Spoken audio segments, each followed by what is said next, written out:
ఈ ఏరియాలో US navy presence ఉంది. జపాన్కి అయితే 75% ఆఫ్ ఆయిల్ రూట్ అనేది ఇక్కడ నుంచే వస్తుంది.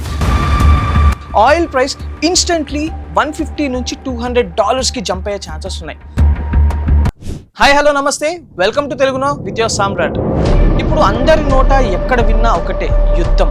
అమెరికా చేసే యుద్ధం, ఇరాన్ ఎదుర్కొనే యుద్ధం, తిరిగి పోరాడే యుద్ధం. అసలు ఈ యుద్ధం దేనికి సంకేతం? ఈ వార్ నుంచి మనం ఎన్ని లాసెస్ చూస్తాం? అసలు ఈ వార్ గురించి తెలుసుకుందాం. మీ అందరికీ తెలిసిందే, World War III స్టార్ట్ అవ్వబోతుంది అని.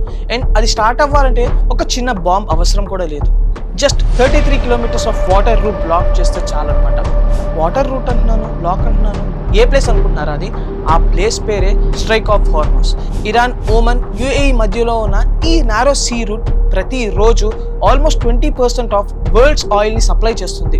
అరౌండ్ 17 మిలియన్ బ్యారెల్స్ ఇక్కడ నుంచి పాస్ అవుతాయి అన్నమాట.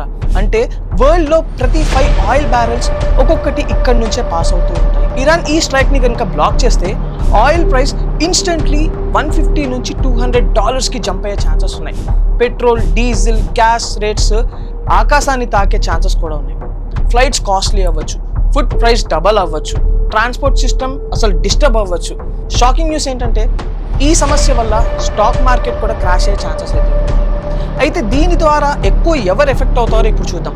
మన ఇండియాకి 85% ఆఫ్ ఆయిల్ ఇంపోర్ట్ ఇక్కడ నుంచే జరుగుతుంది. దీనివల్ల ఫ్యూయల్ రేట్స్ పెరిగిపోతాయి. డే టు డే లైఫ్లో మన ప్రైసింగ్ అనేది చాలా ఇంక్రీజ్ అయిపోతుంది, మొత్తానికి డిస్టర్బ్ అవుతుంది.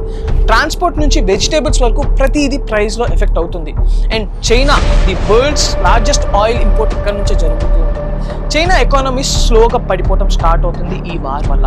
జపాన్కి అయితే 75% ఆఫ్ ఆయిల్ రూట్ అనేది ఇక్కడ నుంచే వస్తుంది. డైరెక్ట్ ఎనర్జీ క్రైసిస్ ఫేస్ చేసే ఛాన్సెస్ కూడా ఉన్నాయి. సౌదీ అరేబియా, యుఏఈ వాళ్ళకైతే ఓన్ ఆయిల్ ఎక్స్పోర్ట్ ఈ రూట్ నుంచి జరుగుతూ ఉంటుంది అనమాట. బ్లాక్ అయ్యిందా బిలియన్స్ ఆఫ్ డాలర్స్ రెవెన్యూ అనేది లాస్లో పడుతుంది.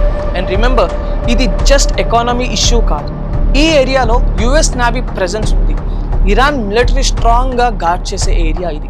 అండ్ స్మాల్ టెన్షన్ కూడా మిలిటరీని ఎఫెక్ట్ చేసే ఛాన్సెస్ ఉన్నాయి. మళ్ళీ ఆ ప్లేస్లో కూడా యుద్ధం చాలా ఎక్కువగా అవుతుంది. వన్ స్మాల్ వాటర్ స్ట్రిప్ కానీ పవర్ ఎంత అంటే వరల్డ్ ఎకానమీని క్లాష్ చేస్తుంది. సో ఈ యుద్ధం వల్ల నెక్స్ట్ టైం పెట్రోల్ రేట్స్ కనుక పెరిగినాయి అంటే రీజన్ ఒకటే, ఈ 33 కిలోమీటర్స్ ఆఫ్ వాటర్ స్ట్రిప్ అనమాట. సో యుద్ధం జరిగేది అమెరికాకో, ఇరాన్కో, ఇజ్రాయెల్కో కాదు. దానికి వచ్చే ఎఫెక్ట్ మన పైన కూడా ఉంటుంది. నెక్స్ట్ వీడియోలో యుద్ధం కేవలం ఓటమికే కాదు, యుద్ధం వల్ల లాభాలు కూడా ఉన్నాయి. అదేం లాభాలో మీకు చెప్తాను. మన ఇండియాకి ఎలాంటి లాభం ఉంది ఈ ఇద్దరి మధ్యన వార్ జరిగితే అనేది కూడా మీకు చెప్తాను. Until then signing out.